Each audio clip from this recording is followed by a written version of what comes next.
Thank you for shaving. So He's a nice. professional now, right? I know, but He's he a looked like a professional now. hobo the other day. And I said, you know what? You have a face that just doesn't do scruff. It just doesn't. You need to look, you're clean cut. This is why the ladies are going to like you to be their real estate agent. You need to not look like a hobo. It's like the complete opposite of our buddy Jordan, who looks much better with scruff. Yes. But that's because he actually grows hair. Well, I can't grow hair. Which is my I'm growing a ton of gray hairs. My wife just told me. Well, let's stop. Let's prevent that from happening. And we're live. I got all the gray. Hello. And of course, we are not starting with a blank screen because, of course, two of our very favorite people were already in studio having a conversation with us as we were getting started. Actually, we were all waiting for His Royal Highness. You know, you were supposed to not actually say anything about that, but I was actually at a business meeting and I tried to get out of there. I know. But I'm here now and we're ready to rock and roll. So without further ado, you know him as the host of Status Coup News. He does a lot of great real journalism on the ground. He is Jordan Chariton. Welcome back to Generational Change. And of course, you know him from The Real Progressives and his podcast, Macro and Cheese. A friend of the show, as always, Steve Grumbine. Welcome back to Generational Change. Thanks for having me on. Jordan's got his soup. You right now, I got to tell you, you've got this very stereotypical tribe look about you right now. Well, I was telling you off air. I don't know, but I could have COVID again. I'm not like, keeling over, but I don't feel good. So I ordered. You got chicken noodle soup? Hot and sour. Oh, hot and sour. That's my jam. That's the jam. Damn hot and sour soup. So the rest awaits me. I'll try not to be rude and eat. Is it a good Chinese restaurant? Yeah, very good. Okay, so this is what we could do. I didn't do a news and a news because we have a story time. Did you see the story time? Yes, I saw the story time. Okay, so we have occasional story times, which is sort of one of our things, and I had a good one. So if you guys don't mind, I thought we could start with story time and then we can have a good discussion from this because I find it very amusing. And Peter reads it in his radio voice. Yes, well, I have a voice. Okay, no, start with that. Okay. Here, I'll do this. All right. Let me do it. You have your way. So I have my way. Have your way. So do your thing. Okay, so today we will be having a reading from the Kente Cloth Tales, an anthology of tone deafness. Please read, Peter. Once upon a time, the most prolific corporate whore in the land hosted a tribute to democracy to commemorate the one-year anniversary of the January 6th insurrection. You don't have to be British. As a virtual signal to neoliberal elitists, the cast of Hamilton performed some meaningless nonsense. Then the Democrats lined up behind the whore and cucked themselves to a war criminal who they rebranded as a defender of democracy. The end. Now do it in Bill Clinton impeachment voice. Okay, so this is what we're dealing with here, people. We actually had literal theater. Like we mock this like it's political theater. Now there's literal theater in politics. And this is somehow some pomp and circumstance thing, and it's just ridiculous nonsense. And Dick Cheney should be in prison. So that's my soapbox. But also the fact that they made it into some type of musical event, almost again, it is political theater. That is what this is. This is just a way to just keep, the divide and conquer strategy going, kick the can down the road. They only want to prosecute the people who actually ran into the Capitol. They don't want to actually prosecute any of the congressional representatives who may have had a hand in making sure they got in. Did you guys watch this nonsense? I didn't actually watch it. I just saw a clip of it. I don't watch that stuff. Did either of you see this? Are you talking about Dick Cheney on January 6th? And Nancy Pelosi and everyone lining up to go meet with Dick Cheney. Like and they said he's like a defender of democracy for being there, even though he's a Republican. I didn't watch the whole thing. You couldn't escape. It was almost like CNN and MSNBC. It was almost like the coverage was very much like a state funeral. Like of a president. It was just like all day. And I think there's a fine line. I don't agree with these quote unquote leftists that are just dismissing January 6th and minimize it. I think it deserved coverage. Maybe, an afternoon ceremony would have done rather than a whole day, thing. But it kind of goes to what Steve and I talked about, I think last week on Status Coup, that it's very clear to me that because the Democratic Party has basically chosen not to do anything economically. That is, the donors won't let them do anything. That they are kind of taking out that old record, dusting it off, and shifting to fighting for democracy, whatever that means. And I want to be fair. I said this with Steve. I'm a white dude, so obviously voting rights is very important. I don't want to minimize that, but it's very clear that the Democratic Party, they're gonna go with this fighting extremism, fighting for our democracy, vote for us, because by the time November comes around, arms in the shot is long gone. A $1,400 check and a kick in the ass is long gone. And they have, an infrastructure deal, which is not really, not helping people day to day. So, yeah, I think this democracy thing is what they're latching onto, even though we don't really have a democracy. And they're kind of doing extreme makeover at this point. So come on in, Dick, Liz. I'm not surprised. They reinvented George W. Bush into like a passionate painter all these years. He's a real Norman Rockwell, that one. But yeah, it is very, very dispiriting, because we should remember that, Dick Cheney, I think it was Showtime, did a documentary on him a couple years ago. And he literally said, "I don't regret anything." Oh, no. Deadpan. "I don't regret anything. I do it all over again." Yep. So when you're inviting he's a psychopath. Yeah, when you're inviting in like a Bond villain, only worse, to be lionized, up is down in DC. So let me be the real cynic here for just a minute. January 6th, if we were lefties doing the same thing, right? You can only imagine how badly this would go, right? And because it was the right wing that did this, and obviously the entire country had been at a fever pitch of like, oh my God, this is so horrible. We got to get Cittadini out of office. And I'm not saying he should have stayed in office. I'm just saying that was where we were at that point in time. And it makes all the sense in the world that after they completely hosed us through COVID, hosed us through every aspect of student debt forgiveness, Medicare for all the rest of it, right? While we have a climate change crisis going on right now before our very eyes, it makes perfect sense, while we see that the democracy is not working for anyone, okay, that they would focus on January 6th to try to shut down any opportunity for any real meaningful direct action, for any real meaningful organizing that would possibly destabilize a very feckless and non-useful government, right? So what do? They pivot to make it look like they're fighting for us to have a greater say in our democracy that doesn't exist. And so this is going to be the new focus of everything that they're doing. I'm going to go a step further than that and say it's all theater. You had it right in the beginning. This whole political theater thing with Cheney, notwithstanding, I think the entire thing is 100% theater. And I think it's there to keep us very content, very meek, very unwilling to do anything to disrupt the apple cart.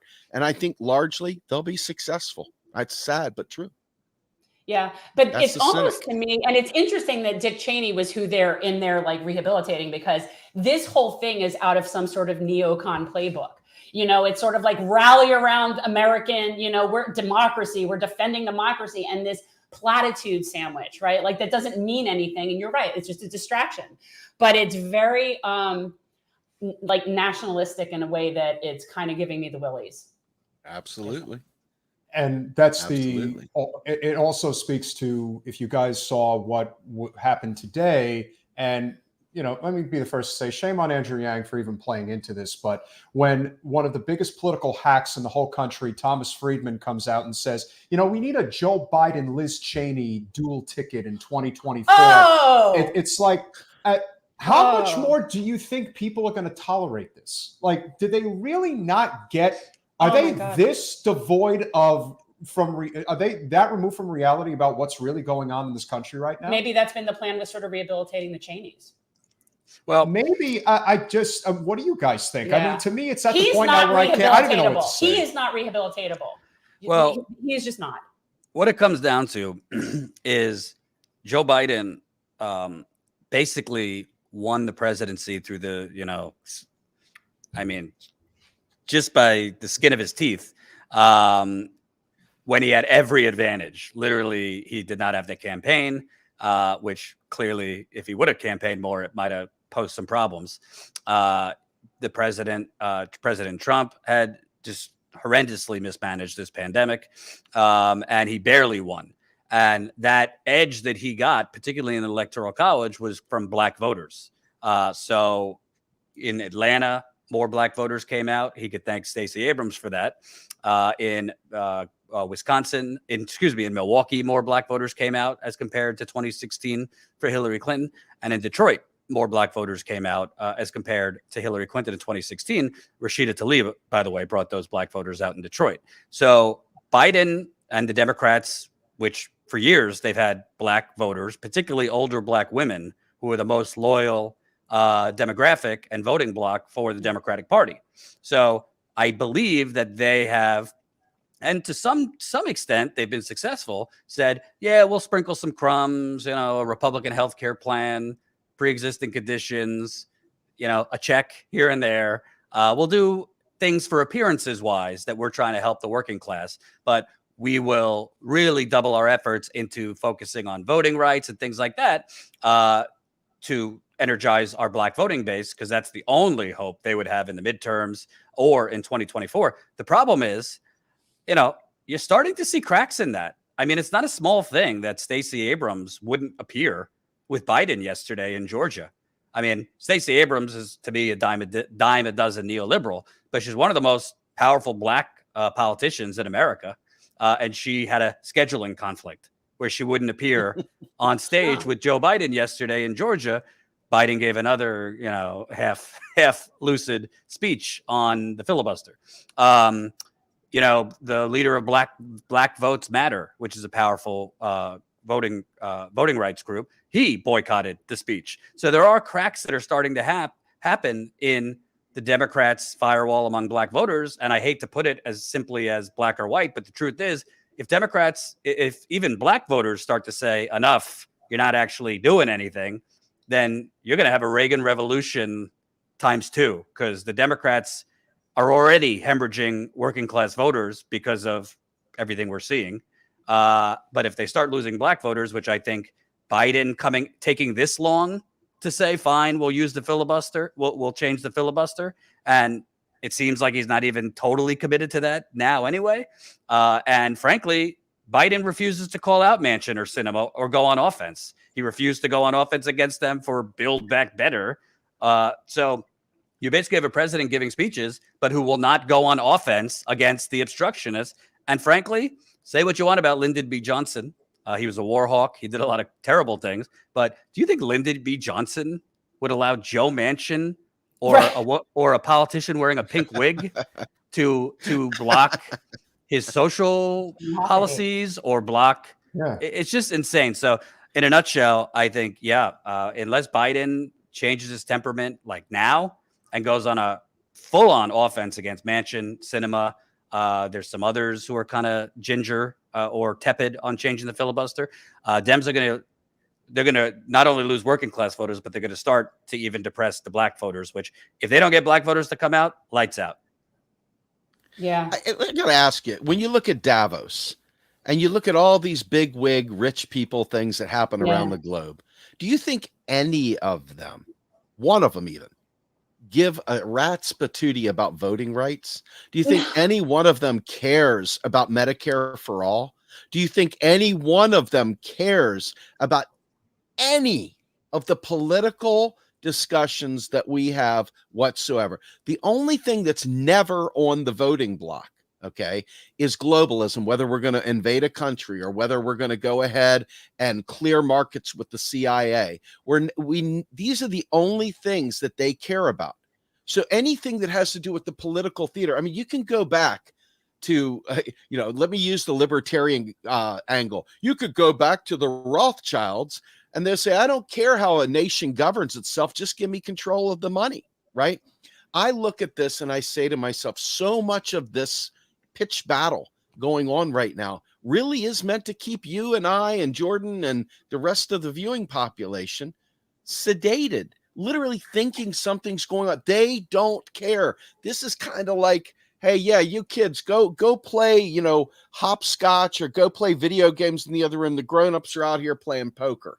I mean, literally, I feel like they're putting us in like our recess, a timeout. We're going to go watch some rated G films over here while they tend to the real business of getting off this planet and like a nice big spaceship or a nice boat or some sort of an underground bunker. I mean, they don't care about any of the issues we care about at all. No, they So care to about me, all of this peanut-shaped rocket ships going into space that are compensating. And it's funny you say that, because I've always said this, like, what difference does it matter to me if my oligarchs are Russian, Chinese, or, Saudi Arabian, or like, it's just a bunch of people sitting at the top playing Stratego. And even within this country, they don't care if it's Democrats or Republicans, because they have them both in their pocket. Like, it doesn't matter. They're all on the same payroll. And Joe Biden doesn't stick up to Manchin or Sinema because he doesn't want to.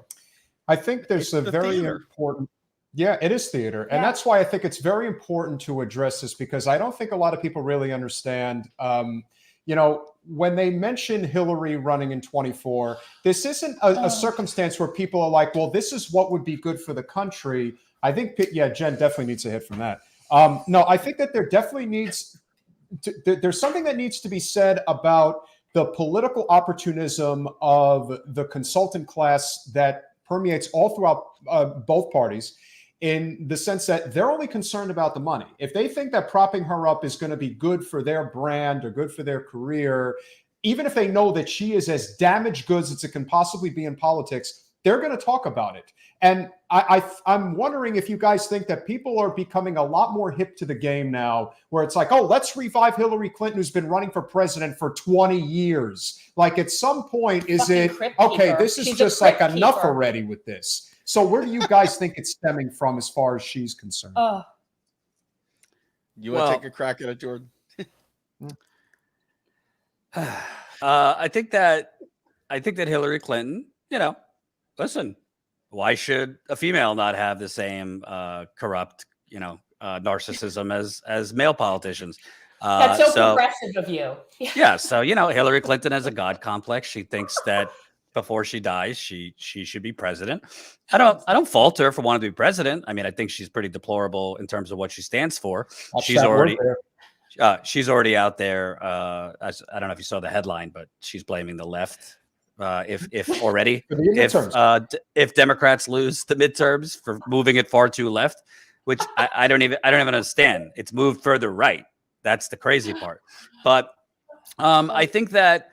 I think that really, from Hillary's point of view, I don't know if the Democratic Party co-signs on Hillary 2024, but I think they're still very stuck in this kind of like the identity story. Like, Hillary, third time's a charm. Like, we could finally, bring this back. Like the underdog story, like Rudy. Are you saying that?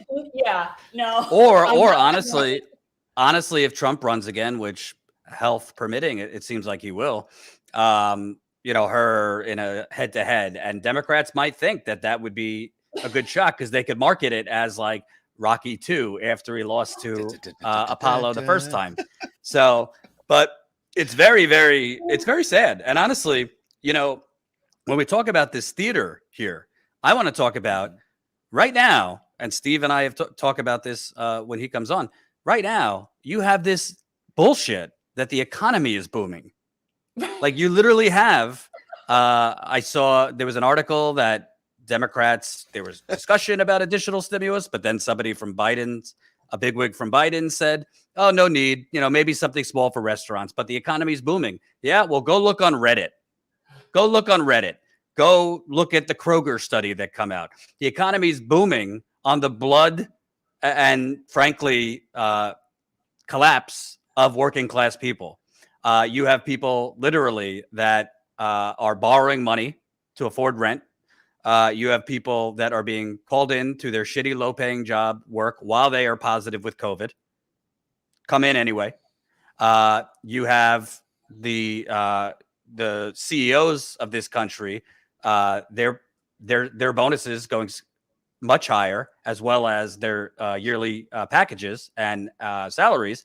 And you also have record profits because they're price gouging, not due to inflation, but just because they can. Actually, I hate to say it, credit to Elizabeth Warren. She just got the Federal Reserve chair to admit in a hearing, yeah, they're raising prices because they can, not because they have to. So all of this, like, oh, theater, oh, will Hillary run again? And now CNN is focused on McConnell first biting because McConnell lashed out at Biden for his, speech yesterday on the filibuster.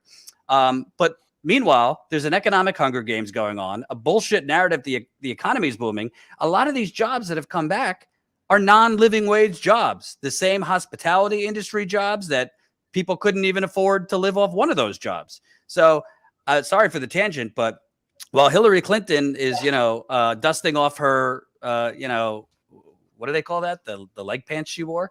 Pantsuit. The pantsuit. The pantsuit. While she's dusting that off, and the Democrats are dusting off the playbook on democracy and voting rights, the rest, the working class, white and black and Hispanic, are taking it more on the chin than they have been in the past. Yeah, Hillary doesn't care. You know what's? I don't know if either of you guys know who Brian Klaus is, but we had him on our show. He wrote a book called Corruptible, and it talks about the dark triad personalities of a lot of the people that are in leadership. And people like her exhibit all three of the dark triad.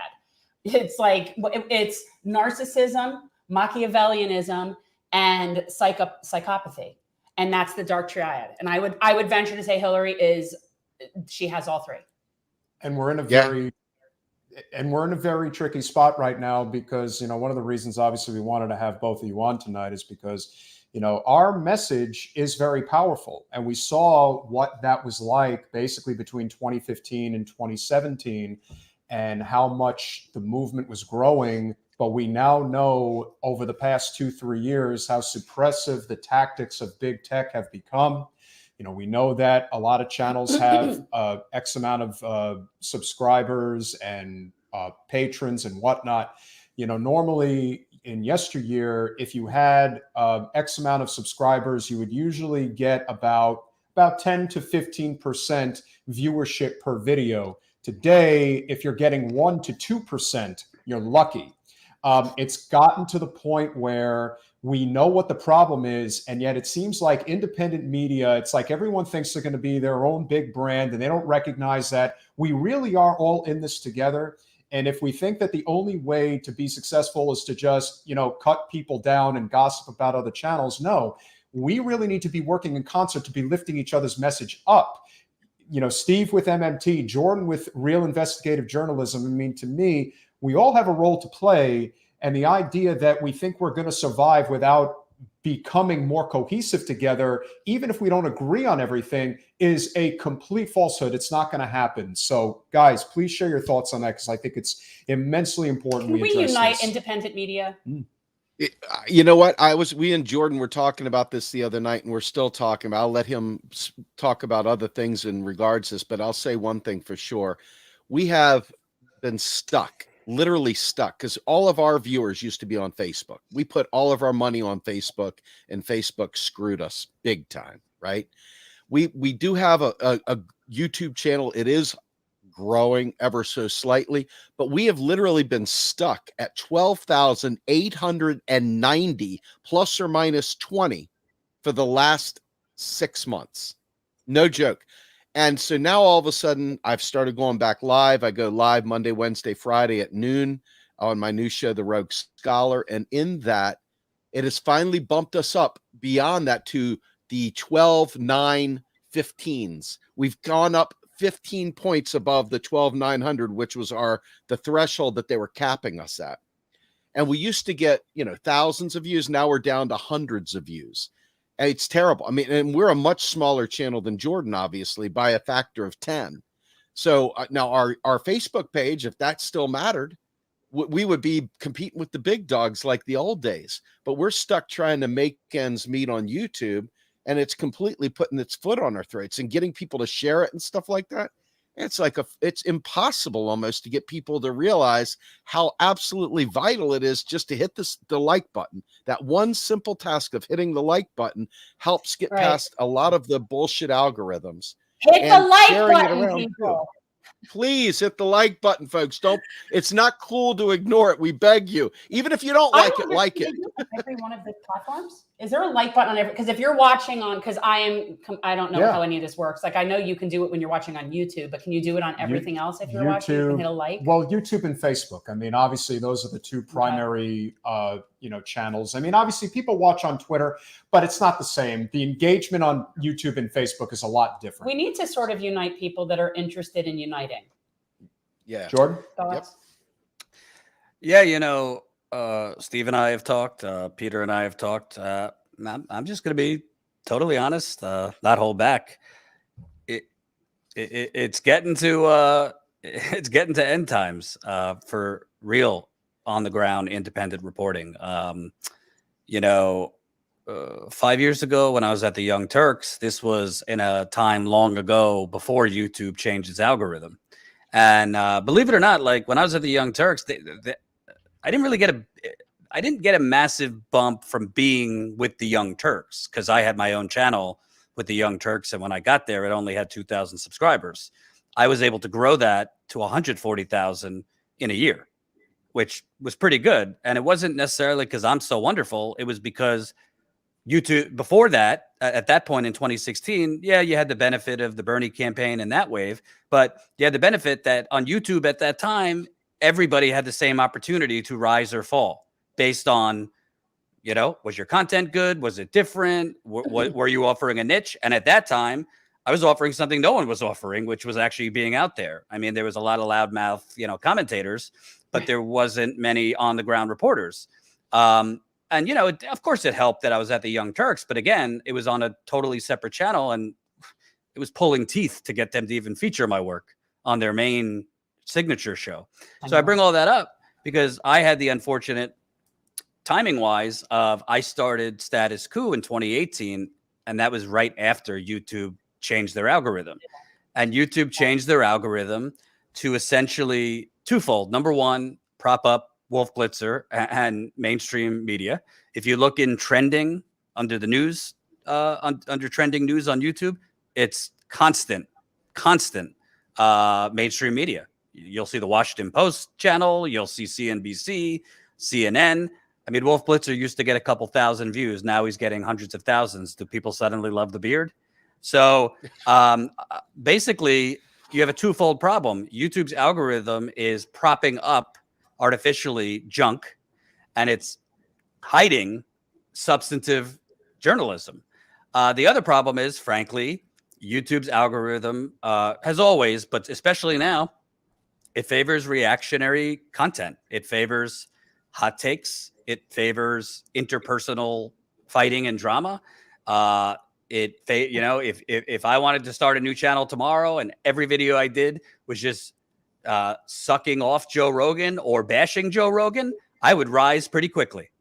So I don't want to do that, right? And there's people in our sandbox or who used to be in our sandbox that are now suddenly anti-vaxxers or vaccine skeptics. They're taking off like gangbusters. There's now channels that literally all they do is videos reacting to other channels or reacting to other people's commentary. And you want to know something? On one end, I get it because people are so deflated right now, right? People are so rudderless and leaderless, and they rode the Bernie wave, for 5 years, and they just feel like, I just need an escape. So they're going to this lowest common denominator, clickbaity, hot takey, this channel's at war with this and all that. And that's a lot more appealing to people than to watch on the ground reporting. But the other problem is they're not seeing the on the ground reporting. I know for a fact, if all things were equal, like it was 5 years ago, and I wasn't being buried in an algorithm, there's still a massive audience that wants to see reporting on the picket lines from John Deere, or wants to see reporting interviewing Starbucks workers in Buffalo as they try to unionize, or at the Amazon warehouse interviewing workers, or in Flint. Problem is, I genuinely, I've hit a wall. I don't know how to get past this algorithm to get it to more people. And it's frustrating because this is it's not just a job. This is what I believe. It's my purpose. But it's tough. To be honest with you guys, the last trip we took before this recent surge We were in Iowa and Illinois covering the John Deere strikes. We drove around probably 10 hours in 3 days to go to various cities. Then we went to Buffalo to cover the India Walton election and Starbucks workers trying to unionize and hospital workers on strike.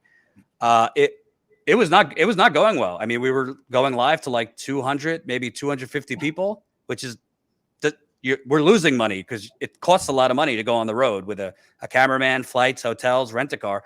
If we were not bailed out by being able to go on Kyle and Crystal's podcast, they had me on while I was on the road, and they were very generous in allowing me to talk about the suppression, allowing me to promote Status Coup. We got 2,000 YouTube subscribers in 2 days, and we got 50 to 60 paid signups. But that's only because we were able to break through the algorithm to get to a bigger audience. Yeah. Like that's not a business plan. You can't rely on getting on bigger shows all the time.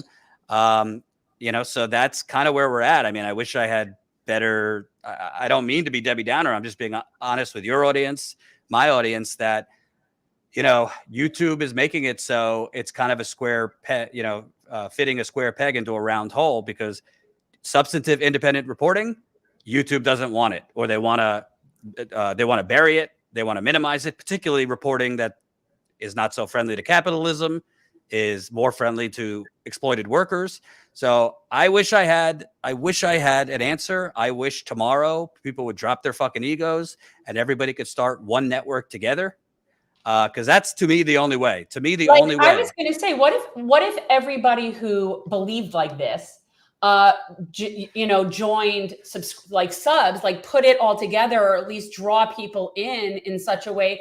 I mean, yeah, there's definitely overlap for a lot of it, but you would get, depending on who it is, like, for example, we are not journalist people, but we would be happy to be in a network and have that be part of it, and have, I think it could be a broad enough thing with people that are just sort of on the mission of labor and helping working people and believe that we absolutely can afford to do this. I mean, aren't there enough people that we could ban? Like, I don't know. And even if that were the case where, you have these shows, we don't have to name anybody. Everyone knows who these guys are.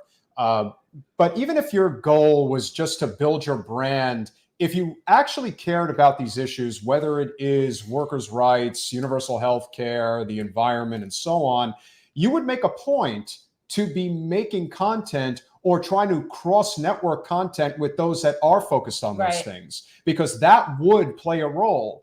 But what you're proving is that you don't actually care about this type of thing. That's why we always tell the Jimmy story of when he came down to Miami. It's like, yeah, you say that you care about this stuff, but when you actually had an opportunity to make an impact, you didn't do anything, and you try to ignore that anything actually was going on. I mean, he does really good impressions, they're sort of like, but if you think about how a network works, there's all different things for different audiences on a network. Like, it's good to have a variety. You wouldn't want a whole bunch of people that just do what you do. Not that there is anyone, Jordan, who's really doing what you're doing, but you want there to be enough variety to bring in people that would otherwise not be brought in. And that's where you kind of cross-pollinate. And that's where we're going to get new audience, is from each other, because we're not going to get it from, the gods of YouTube. Well, I think, honestly, and I'm not mentioning these names to individually go after them. I'm just mentioning names because the reality is, you have channels like Kyle Kalinske, who I like a lot and respect. He busted his ass to get to where he is. He, was one of the only, in a less saturated time when there was less channels and less competition, but he also was doing it when the algorithm wasn't what it is now. But you have people like him. I could kind of get it from him. I haven't talked to him. I don't know if this is how he feels, but I could assume from his point of view, like, well, why would I want to start a network? Like, I have almost 1 million subscribers and I busted my ass. So I could see from like some bigger channels, Mike from the Humanist Report, Rational National, I'm just dropping names of channels. Right. But here's the thing. Don't you think that, first of all, you could do both? You still have your whole own thing, and it would just be lending support to this as a concept, which I completely agree. Kyle has said innumerable times, he's noticed the suppression. He's noticed that he's not a bit. I mean, even if it's just as a matter of principle, sort of like how the labor union people that have been there and get benefits are actually picketing with the people that are the new people so that they get the same benefits. Like, I think there are people that are not in this as grifters, that want to see more independent media. Like, I do think there's people in this like Kyle and Mike Figueredo is like, he pulls everybody up with him. Like, he will platform every channel. Like, so, I mean, there's definitely people that are on our team. You know what I mean? I agree. But when I've broached this topic with a few people, you'd be surprised. So, yeah. Well, look at Rockfin, for example, right? Rockfin is a for-fee thing. You know, and we put our content out there, but it's just not the same thing. You got to pay to play in that space. And I don't see people desperate to just pay $10 a month to be on Rockfin. I mean, I've seen people do it. We've been doing it for about a year now, but it's not our primary focus. I know Jordan's doing it. I know a lot of folks are doing it. I'm not sure that it's getting them anywhere. And then you look out at the different pseudo YouTube like channels, but every time you open up another channel, you've got to be able to have the resources to support that channel. Because if you got trolls spamming your feed, you've got to be able to have people there to actually moderate that. It's more than just, can we go live in all these places? You've actually got to support your channel. And that takes a lot of work. That's like a lot of work to support one channel, much less 5 channels or 10 different platforms. I mean, think about Instagram requires totally different media, requires totally different length of video. So that requires a video editor, and it requires different graphics to go with it. All these different aspects require specialized skills, specialized work. And to be fair, volunteers, if that's all you've got to pick from, volunteers are hard to keep around. They're hard to keep engaged. And if you're not bringing in money, you're not going to be able to pay anybody anything. So people got to be in it for all the right reasons. And I got to be honest with you, that's an even harder thing to find these days, because people are jaded to think that, you know, back when they believed that our government could win with Bernie Sanders, it was a whole lot easier to sell that concept. But now that we're in a different place where there is no more illusion that these people are really serving us, where that has literally been blown apart. And most people have said, okay, I don't believe anymore. I've lost the belief bug. Okay. It's hard to get that kind of support. So you can bond a channel together, but it's not just being on the same network that will do that. It's all the support underneath of that you've got to be able to have in place. And that takes resources. It takes other people to believe in the mission beyond the people that are on camera. And that's where the real challenge kicks in. That's when it becomes the real heavy lift. And anybody that's run one of these channels for 5 minutes will tell you that too. And I'll also say, I mean, people aren't going to want to hear this, but it's the reality. I've had to come to terms with it. You're going to, for something like that to work, you probably need bigger funding too. Obviously you have to be, you know, judicious and selective. We're not going to just, you know, take money from, I don't know, whoever the Koch brother is, or whatever neoliberal Hillary donor wants to infiltrate or hijack something. But, you know, if you had something where you had, whatever you want to call it, a network where maybe it was a flat rate for people to get everybody to get all their shows. Submit a proposal to Mark Cuban. Maybe. Yeah. I don't know if Mark Cuban's on board with this kind of content, but maybe. But if you had something where, let's just say for argument's sakes, you had 2 price points, $10 a month for everything, $15 a month got you everything. People might add up the support they're giving to various different entities and say, oh, well, it's about the same if I just give it this one place. And then each channel within that network, there's cross promotion, there's collaboration. You have the commentary channels, you have commentary with a mix of reporting, whatever it is. You could even add in political satire, this and that. And that actually might be able to draw sponsors. I'm not talking Goldman Sachs, but Ben and Jerry's, are you listening? You know, Patagonia, are you listening? So I think I would never intentionally borrow from Hillary Clinton, but I do think we'd be stronger together, because everybody's suppressed in a different way. Everybody's, you know, Kyle Kalinske is not hemorrhaging like Status Coup is hemorrhaging, but he's still suppressed. He's still doing the same thing that he was doing 5 years ago with much worse results. You know, so I think if there was a way where people just said, you know what, egos be damned, let's come together. Maybe it would even be not as reliant on YouTube. Maybe you could have it on YouTube, but you'd build out a custom app for it. You'd build out a really, really badass website for it, a community. But not only would it take people coming together, it would take seed funding. And, you know, we would have to be less virtuistic, because it might come down to taking, you know, if Mark Cuban wanted to fund it at this point, give me your money, Mark Cuban. He talks about him as like being somehow like a nice oligarch, like somehow he's like one of the decent guys. And I'm not entirely sure, but it might be something that he would get behind. We had Mark Cuban on with us.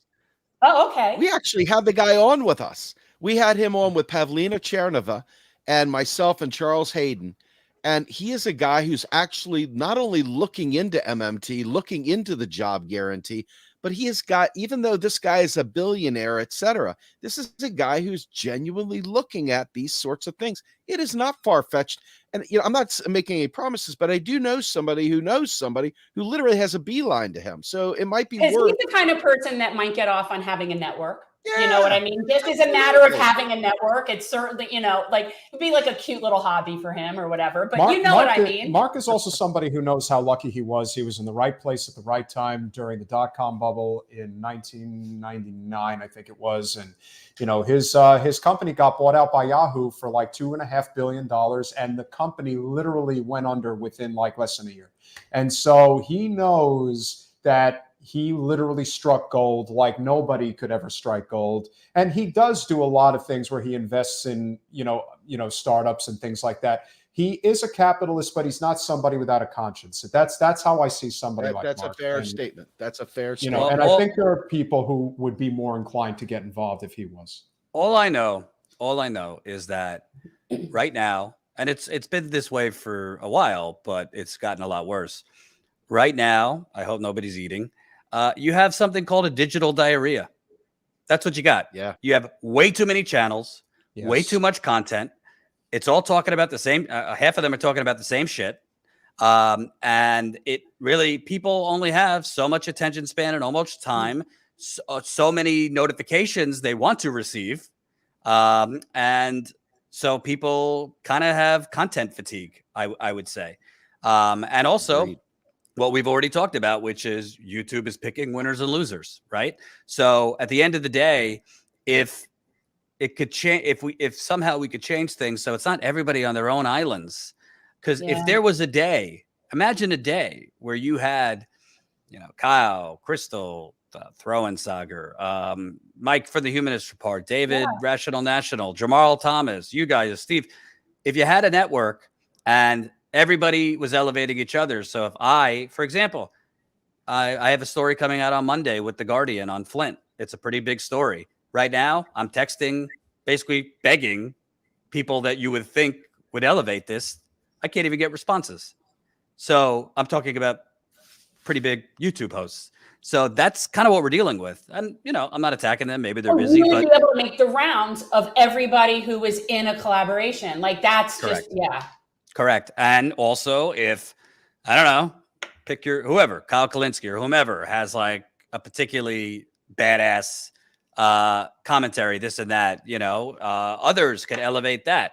But it's really going to take, I think, a team, not just of on-air people, but of behind-the-scenes people. It's going to take broader funding. But I think the opportunity is there because, frankly, I think even frankly, people that might have opted to vote for Obama and Hillary, I think even they're starting to get fucking fed up and pissed off because they're starting to see, and maybe the pandemic kind of showed them what Bernie and progressives have been saying. But I think the pool of distraught, abused, you know, exploited working class people, Black, Hispanic, white, it's getting so much bigger. And there's really no media speaking to that. So I do think there's opportunity. But at the end of the day, people would have to really check their egos. People would have to say, you know, maybe I have a bigger audience, but this is for the greater good.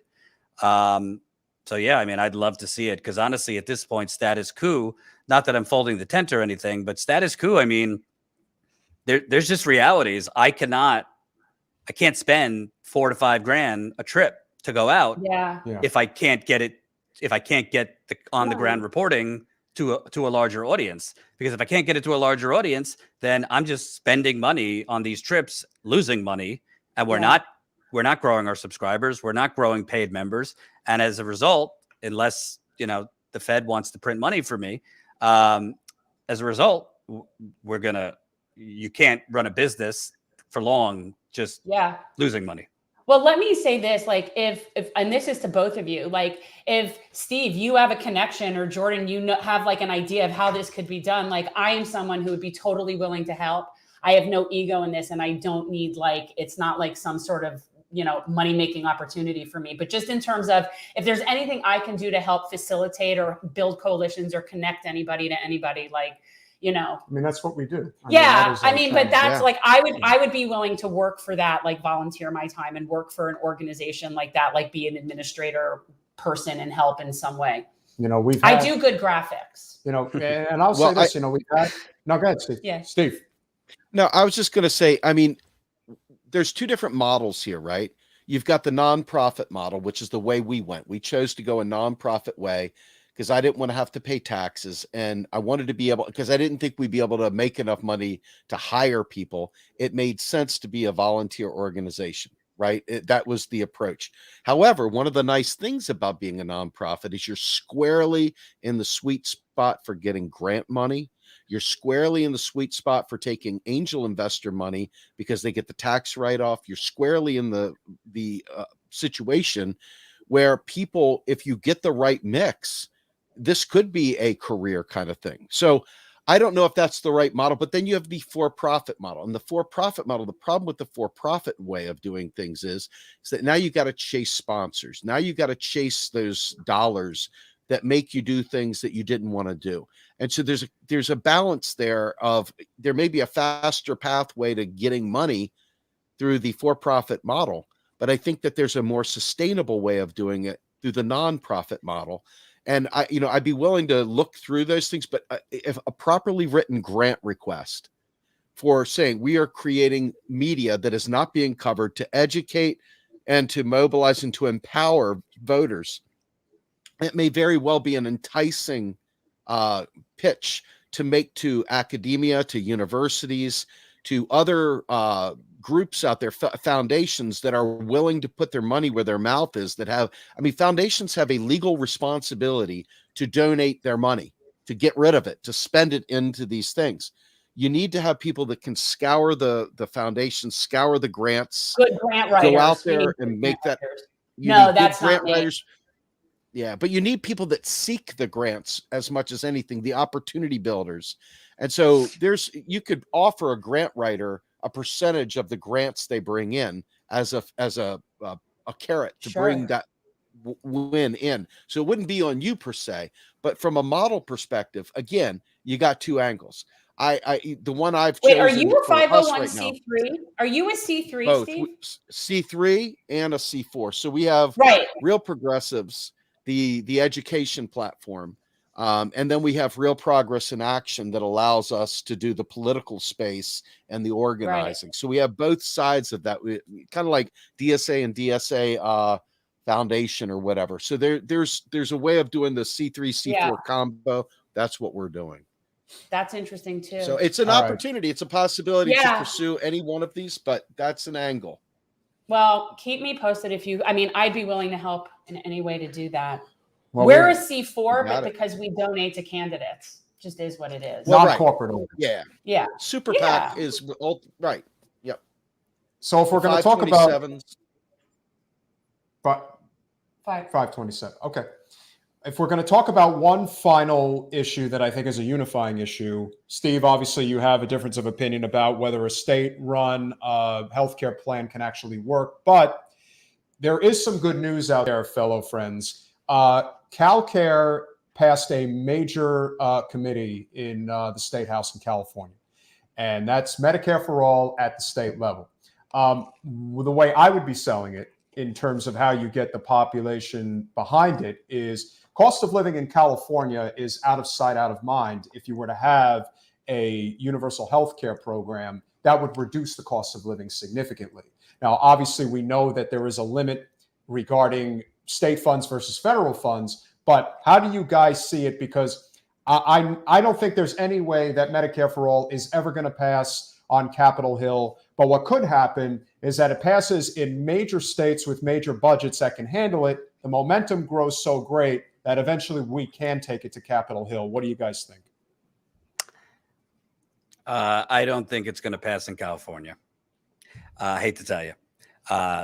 Not because there's not great activists pushing for it right now, but remember, I'm not a California activist, but I mean, it passed the California Senate years ago and the House killed it. And I spoke with people who said, you want to know why that was killed? Pelosi. She's the most powerful politician in California, equal to the governor. And she had a hand in killing single payer in California years ago. It's not to say it can't squeak through in some form in a state first, a single payer system. The problem is whether it's on the state level or the federal level, the corrupt system is alive and well, whether it's on the state level and the federal level. Frankly, I've been around the country. State politics is in some cases more corrupt, if you could believe that, than DC. So it's hard to think that you could get a true single payer system through if you haven't been able to get it through in the bluest of states, New York, California. And I think even if something got through, I'm not sure it would really be traditional, the kind of single payer we need. That's why I don't think it's impossible that Medicare for All could pass on a federal level. But the truth is, that's two steps away. First, you need to do something about the money in politics, because that's why it's not passing on a federal level or a state level. So, and honestly, if Bernie were president today, it would have been a year into his presidency, we still wouldn't have Medicare for All. It's not that we'd have a champion fighting for it. Maybe he would do something through executive order, but through the legislative body, we certainly wouldn't have it. Look what's going on with President Manchin just to get the bare minimum. So it's going to take a lot more than just a president. It's going to take the holy wrath of a movement behind that president. And on the state level, I have to say, maybe it looks good. It passed the committee. I have a hard time believing it would actually pass, because at the end, you have corrupt donors, big pharma, that would be stopping it at that final step for it to pass. I think it's better in New York. I think that it looks better in New York. I got to tell you, I mean, I know that the people that are pushing for this are very gung ho and they mean well, but like, I'm not even dealing with like rank and file people. I'm dealing with experts, literal experts on this. And it's not only is it not financially doable, it might be doable for a minute, but there's a reason why even California would need FEMA support if they had a natural disaster hit Los Angeles or something like that. There's a reason Texas, as rich as Texas is, that if they have something come through Galveston, that they would need federal relief. There's a reason why even as rich as Florida can be at times, that it would happen. And the same thing with New Jersey when it got hit with the hurricanes, etc. Ultimately, if you don't understand federal finance, you will continue to get trapped in state-based solutions. The reality of it all is beyond the legal side of it, beyond the corruption even, and the corruption is absolutely the gating factor for all this stuff. But just let's pretend like everything were peaches and cream and we could pass this stuff. It couldn't sustain itself, number one. And number two, the worst part of this is that because of the kind of way that our countries compete against each other, what would prevent people from moving to Los Angeles or to LA or to California of any variety to try to get health care? Now, how are you going to deal with the influx of people coming into the state? I mean, are you going to like stand there at the border? Papers, please. I mean, this is one of those things where ultimately it's a bad deal all the way around. It's not doable. And once California stops fighting for Medicare for all because they got theirs, and let's be fair, that's a human trait. Now what does the rest of the country do? That's under the most perfect of scenarios. Okay. Now, under the real scenarios, though, the corruption is so severe and the financial situation of currency issuer, currency user is so important to understand that it's a non-starter debt on its face. Even if they implement it, if it fails, then the rest of the nation will fail because of a state that can't produce its own currency suddenly said, we're going to do it, guys. We know better than you. And they go and do it and it fails. All of us are screwed. So this is one of those most major moments where you've got to say, I know there's some really nice people we like to hang out with and drink some coffee with, maybe even smoke a joint with, but this is not a good plan. Even though it feels good, it isn't the right thing. And I hope that people will take the time to investigate this stuff, but I don't believe the corruption would allow it to happen, even if it were perfectly doable under the most blue sky scenario. I don't believe the corruption would allow it to happen. Yeah, no, you're right about. I'm gonna go slit my wrists now. No, thanks. It's It's terrible. I hate to say Damn you. Between you and Jordan, I mean, this I is hope- a very I hope- uplifting episode. I hope I'm wrong. I'm not an expert on what. I hope I'm wrong. I'm not an expert on this passing the committee in California. I haven't looked into it. No, you're probably right. But what I do know is it was on the 5-yard line, I don't know, a couple years ago. And once Pelosi got involved, and this was barely reported, but Pelosi got involved, and pharmaceutical companies were heavily involved, it didn't happen. So unless they have a magic pill now to get around all that, to make it pass, I think you're right, Jen. It probably would have a better chance in New York. But again, we got to be careful with the term single payer because, Obamacare was called universal health care, right? Right. So right. you got to look underneath the hood at these plans. Is it actually single payer? Is it free at the point of entry, at the point of service? And what are all what is the bureaucracy of it? Because if, it's not necessarily true single payer on the state-based level. And I would also say, look at universal pre-K. That was supposed to be in the Build Back Better Act. The American Prospect and others exposed that it was not universal pre-K. It was the federal government providing money to the states, and it was staggered out year after year. So at first they were providing, I think, 90% of it, and by the end they would be providing none of it. The percentage to go towards paying towards universal pre-K, and even Democratic-led states were like, "Then I don't want any part of it because we can't afford it." So, I can't speak to. Wait, are you going to tell me that the sea level is rising next? Like, what are you going to tell me next? What's happening? The Arctic is melting from the bottom up, and that sea shelf is about to drop, and then the glaciers are going to fall in 10-foot wave rising, I don't know. And 100-foot. But it's snowing. It's snowing here in places, so I think we're good. I think it's all good. Fine. Don't look up. Just don't look up. Yeah. Don't look up. Don't look up. Well, on a very final positive note, which I think we can. You have a positive note? Yeah, we do have a positive note. So there was a report in Forbes today which says that cannabis is actually proving to be a very effective option for fighting back against COVID. So I think it's hemp. Which is it's cannabis plant, but I don't want people to think that he's saying smoking weed is preventing COVID, but I do like that line of. Well, there was an article in. I'm going with the dream scenario. There was an article in Forbes today that came out that's been doing research on the effects of the COVID cells and how it reacts to the cannabis plant. I've been doing that research myself. And so it turns out for the past couple of years. And it turns out that cannabis is actually pretty effective. So, hey, President Biden, you can decriminalize it by taking it off Schedule 1 right now if you really care about. And let me tell you something.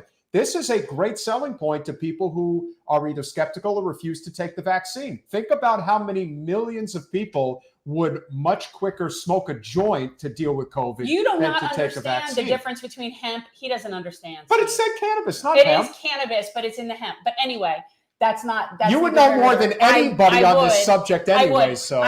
I would know more on this subject, but it is not a surprise. I would love for somebody to do the study and look at the people that have had the fatalities, the mortalities in COVID, not just people who get COVID, but the people, and do a study on how many of them are cannabis users. I would be very curious to see something like that because you're talking about a lung thing. And I've noticed that with like I don't know any cannabis users that have had lung cancer. That's just not, it's from cigarettes. Okay. That's true. But I'm just saying, it'd be interesting to know. I can't do this study. Can we leave?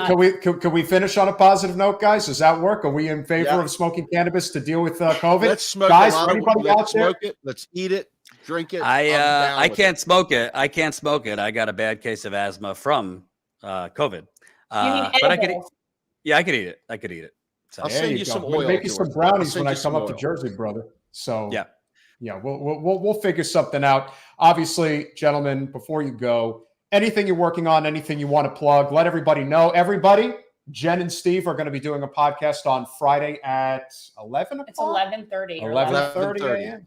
11:30 a.m. I'm going to be on the Rogue Scholar. So, Steve, plug it first. Plug your channel and what I'm you're doing with Jen. I'm Rogue, but I don't know that I'm a scholar. So I'll claim one of those things.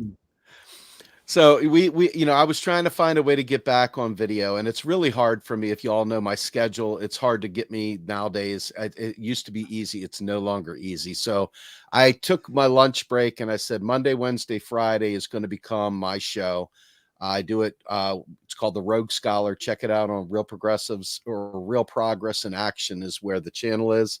Of course, check out the podcast Macro and Cheese, released every Saturday. And we've got some other good folks on the channel as well. Luke Parcher on Sundays and Jody Newell on Wednesday evenings.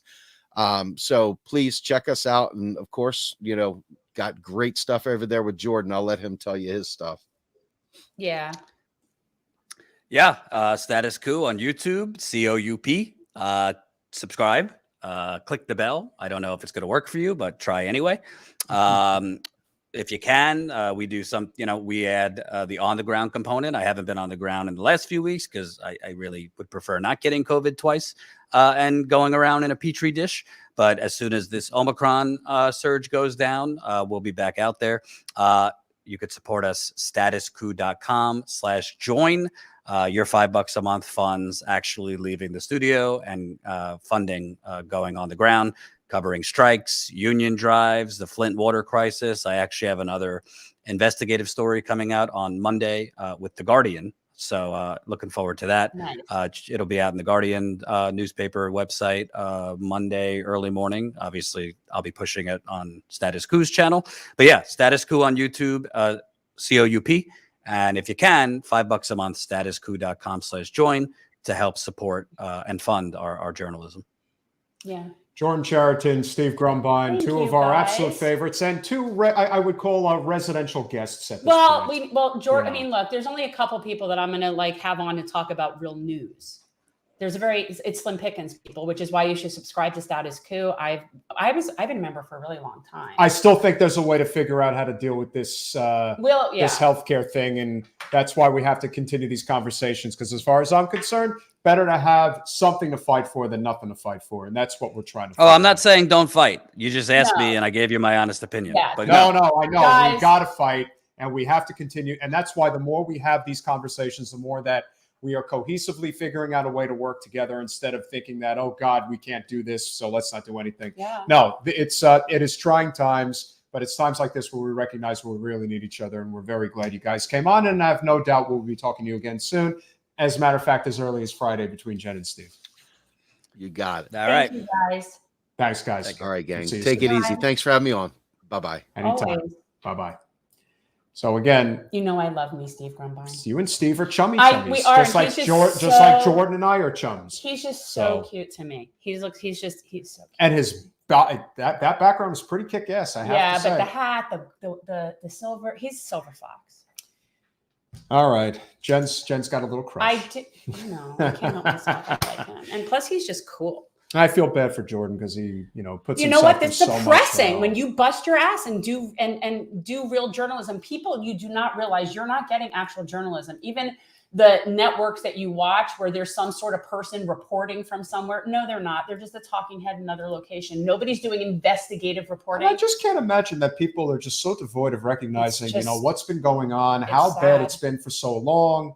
And, we're really trying to solve these major issues here, and everybody's getting caught up in the drama and the nonsense. And that doesn't solve anything. I mean, that's really what we're, trying to point out. And that was the importance of, we wanted to get both of them on. We had, thought we were going to do it next Wednesday. It turns out we were doing it today. And then our congressional candidate or our state Senate candidate Nabliah Islam, she had to cancel last minute. She had a scheduling conflict, but she will be here next Wednesday. Is your good friend, you don't have to say who it is, but is your good friend going to join us on Monday? I don't know. I haven't talked to her yet. Okay, so we'll see what happens. And see what happens. But Monday, as you guys know, is Martin Luther King Day, and we are going to have Margaret Kimberly as our main guest of the evening. Love her. She's like, I feel like she's just a great person. Well, it's funny because she was here on Memorial Day, and we talked about the Tulsa massacre. I feel like she's just. It's an excuse to get her on anyway, but just have her come on for like occasions if need be. Well, it's a perfect day to have her on because we know how everybody's going to be virtue signaling on that day. And she's going to be the perfect person to talk to about all the BS that is going to be flown. Hey, what do you think Pelosi and Schumer and the rest of them are going to do on Martin Luther King Day? I don't know. What form of kabuki theater will they be doing? Cloth, possibly. Will it? I don't know. I'm sure they'll give us something to do a chapter from the Kente cloth sales. That's what I think will happen on Martin Luther King Day. You know what? You cannot say that you celebrate Martin Luther King and not support the poor people, the least of these, working people, labor. You just can't. That's completely contradictory. That was the whole point. That was his whole point. We do want to say two things. Number one, hats off to our friend Elijah Manley, who, continues to fight the good fight to try to be a elected representative here in South Florida. He came up short. Unfortunately, the person he lost to was let's just be honest. He's a nice guy, I've met him, but he is the hand-picked successor of the former incumbent of that district. When you think about corrupt districts, one of the things that comes to mind, especially here, is they're like monarchies. They are. The people that sit in the power basically choose their successor, and people just fall in line with that. And it's really upsetting. And I am getting to a point where I do look at South Florida as literally and philosophically a lost cause. There's a big problem also in certain communities because this, as much as South Florida is very transient, there are certain areas where they are extremely multi-generational and sort of like live within their own protective bubble, if you will. But it is to the detriment of the citizens who live there. And somebody like Elijah, who is not only young and Black and gay, this makes it a very big point of contention with probably a lot of people in the community. And, but he's going to keep fighting. He's not going anywhere. And he is going to win an elected seat in the not too distant future because his commitment to it is greater than most. And even though the corporate special interests are going to pile on and try to stop him, his will is too strong. His light is too bright. And now I really do sort of see this nefarious nature behind the Sun Sentinel endorsement in a way. I see it very, yeah. Anyway. Some things are not always what they seem. No. And then on a more positive note, we obviously want to give tremendous congratulations, to Sheila Sherfulis McCormick. She is now a congresswoman. We have no doubt that she will have a lot on her plate as soon as she gets to Capitol Hill. Yeah, so she's going to have to be defending that seat pretty soon. Apparently today, and will be sworn in tomorrow. And if that's not enough, the friend of the show. I got your message and I did forward it to Peter to set that up. Yep. Just waiting on a response like Richie Floyd. That he was for anyone who doesn't remember, he ran for commission in St. Petersburg, and which is a pretty tough nut to crack, and he did. So that's pretty good. So we're gonna have him back on to talk about that. Yeah, and of course, as we said about Sheila, she already has a primary challenger. Not a surprise. It is former Mayor and Commissioner Dale Holness, who lost by 5 votes.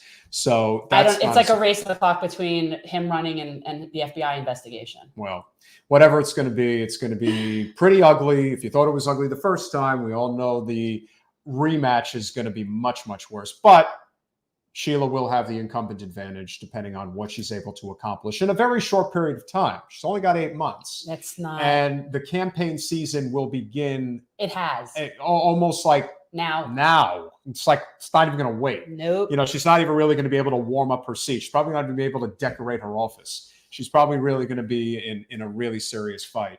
What's that? Remind me what that is. It's a next week. It's a podcast, crossover podcast. Oh, okay.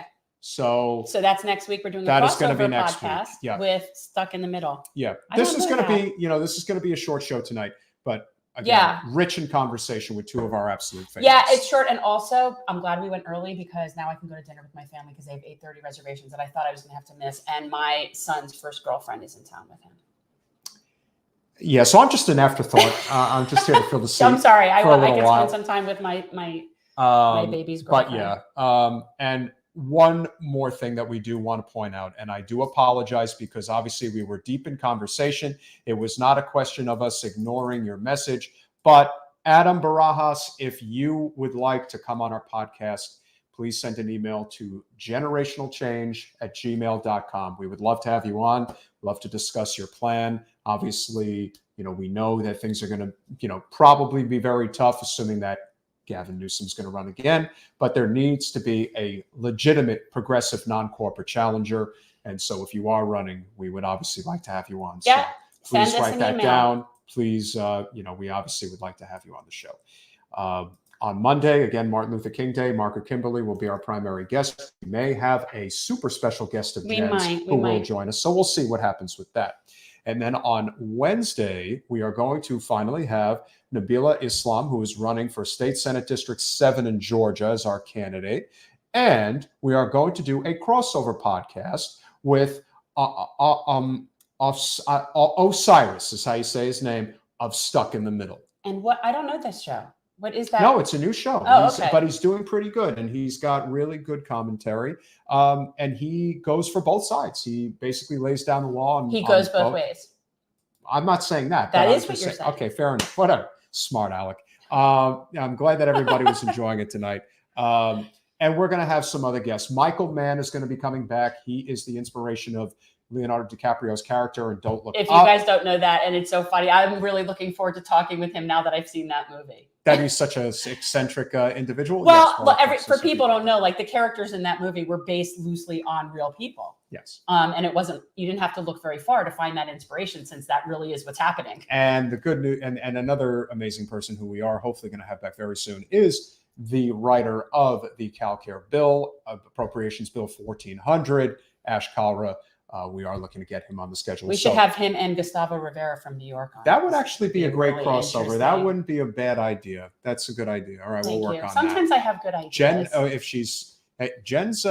if Jen's not blazing it away in her brain, the brain's working pretty good. No, so it works better being, please. But remember, guys, smoke them if you got them. Weed, that is. Because apparently that's how you deal with COVID.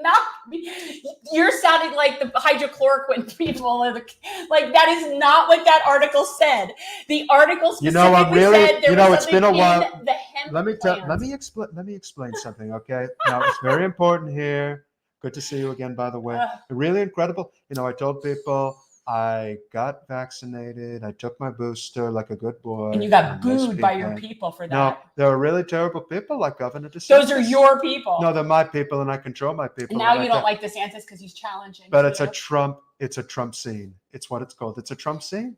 Take your Trump scene. It's really good for you. Really tremendous. You'll be better in no time. I think DeSantis is more formidable than you give him credit for. He's a terrible person. I'm going to wipe the floor with him. I think you created a monster that is now going to bite you in the ass, is what I think. Nobody's a Frankenstein bigger than me. I'm the biggest Frankenstein you've ever seen. Orange Frankenstein. They don't paint my face with Orangestein. Orangestein. It's a great name. Tremendous name. You'd appreciate it. I have to go. But we are having a really great time here. We're going to go to a really fancy dinner. No, really I'm going to dinner. I'm not bringing you. You're coming to my restaurant. No, it's my restaurant. You go tomorrow night? In all seriousness, if you want to come, you can. No, that's okay. I don't really want to be with you. I think this is a really great show. I haven't been around in a while. But we haven't missed you. No, that's really great. Really What we were talking about was forming an independent media network sponsored by some benevolent oligarch is a possibility. Tell me more about it. No, because everything that you touch turns to poo. I've got tons of money. Yeah. Lots and lots and lots of money. I'm spending it on lawyers right now, but that's because they're trying to take me down. But believe me when I tell you, we're coming back. It's only a matter of time before we make America great again. Again. We'll see you soon. Bye, all.